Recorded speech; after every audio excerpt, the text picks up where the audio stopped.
तो विशेष राज्य का दर्जा अब पूरे देश के अंदर में इसके मानक में बदलाव हो गया। तो बिहार देश से अलग है। ये तो बीमार लोग जो है, जो राजनीति में बीमार लोग है, वो सब बोलता है। यहाँ तो बिहार को बीमारी राज्य से निकाल दिया, उसमें विस्तार से जाने की जरूरत नहीं है। लेकिन सबसे महत्वपूर्ण यह है कि लीक लीक गाड़ी चले, लीके चले कपूर, लीक छाड़ी तीने चले सायन सिंह सपूत। ये जो बजट का आप हर वर्ष एक नए फ्रेमवर्क में आता है, यह गौरतलब है। मैं इसलिए कह रहा हूं कि लीक से हट करके बजटीय व्यवस्था की गई और एक नए फ्रेमवर्क में आया कि समावेशी विकास, आत्मनिर्भर भारत और ग्रीन ग्रोथ, ये तीन बुनियाद इस बजट के हुए। इसके अलावा माननीय संजय सरावगी जी ने यह बताया कि बिहार जैसे राज्य को क्या इससे लाभ होगा। अब ग्रामीण और शहरी असमानता कैसे घटेगी, पलायन कम कैसे होगा। तो छोटे शहरों को नए विकास के केंद्र, नए डेवलपमेंट सेंटर के रूप में विकसित करने की केंद्र सरकार की योजना है, उसका हमको लाभ मिलेगा।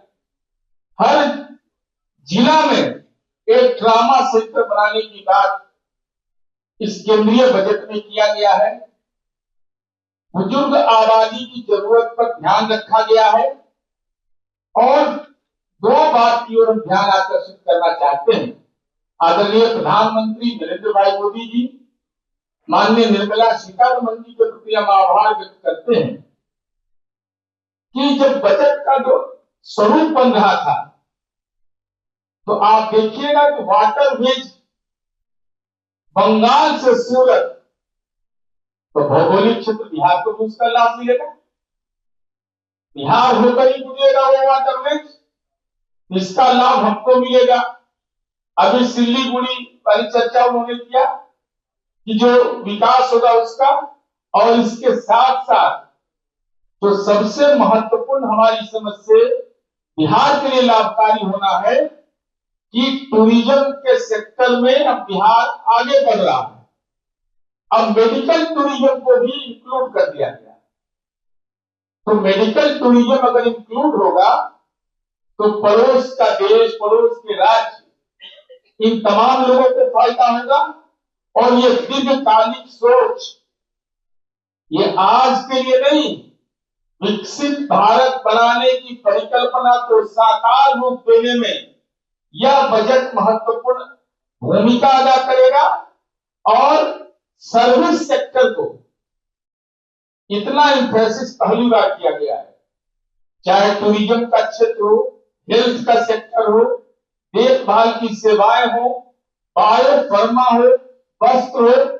इसके अलावा बिहार जो शिक्षा के क्षेत्र में लगातार एक नए मानक स्थापित कर रहा है। अभी उच्च स्तरीय शोध संस्थान की बात केंद्र सरकार ने की है, रिसर्च इंस्टीट्यूट का, तो उसका भी लाभ हमको बिहार को मिलेगा। इसलिए समग्रता में आप जब देखिएगा तो यह केंद्रीय बजट जो निर्मला सीतारमण जी ने तीन कर्तव्य जो संजय सरावगी जी ने बताया, और कर्तव्य को पूरा करने की जो पूरी कार्य योजना है, वह कार्य योजना यह बताता है कि देश के संघीय ढांचा, केंद्र और राज्य दोनों के बीच बेहतर कैसे समन्वय रहे, पूंजीगत व्यय कैसे उसका बढ़े, इन तमाम मुद्दों को केंद्रित किया गया है। तो हम समझते हैं कि ये देश में केंद्रीय बजट जो हमारा पेश हुआ है, जिसका स्वागत बिहार एनडीए के नेताओं ने किया, माननीय मुख्यमंत्री नीतीश कुमार जी ने किया, इसके साथ ही साथ आम आवाम, चूंकि बिहार के भी निर्माण के क्षेत्र में हो रहे विकास और मानव विकास सूचकांक की चुनौतियों में पूरा करने में यह बजट महत्वपूर्ण भूमिका अदा करेगा। तो बिहार के एनडीए के घटक दल की ओर से, जनता दल यू की ओर से, बिहार के 14 करोड़ लोगों की आवाम की आकांक्षा के अनुरूप और महामहिम के अभिभाषण में आज आदरणीय प्रधानमंत्री जी से केंद्र सरकार के प्रति जो आभार व्यक्त किया जाना, यह केंद्र और राज्य के बेहतर संबंध का एक नमूना है और हम समझते हैं कि बिहार के विकास पर यह गति देगा।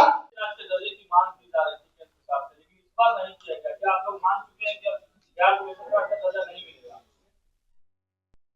मुझे लगता है कि फिर से 2024 में माने थे हम लोग 2005 नहीं, हम जो पूछ रहे सो बताइए ना। नीति आयोग ने अपने मापदंड में बदलाव कर दिया। जब नीति आयोग ने मापदंड में बदलाव कर दिया तो आज का जो डेवलपमेंट का मॉडल है ना, उसको समझिए। ये समझना बहुत जरूरी है कि विभिन्न स्कीम सेंट्रिक होता है। तो आप मान लीजिए हम मेडिकल कॉलेज खोल रहे हैं तो केवल राज्य सरकार अपने संसाधन से खोल रही है। एग्रीकल्चर कॉलेज खोल रहे हैं, आईआईटी खोल रहे हैं, तो विशेष राज्य का दर्जा अब पूरे देश के अंदर में इसके मानक में बदलाव हो गया। तो बिहार देश से अलग है। ये तो बीमार लोग जो है, जो राजनीति में बीमार लोग है, वो सब बोलता है। यहाँ तो बिहार को बीमारी राज्य से निकाल दिया।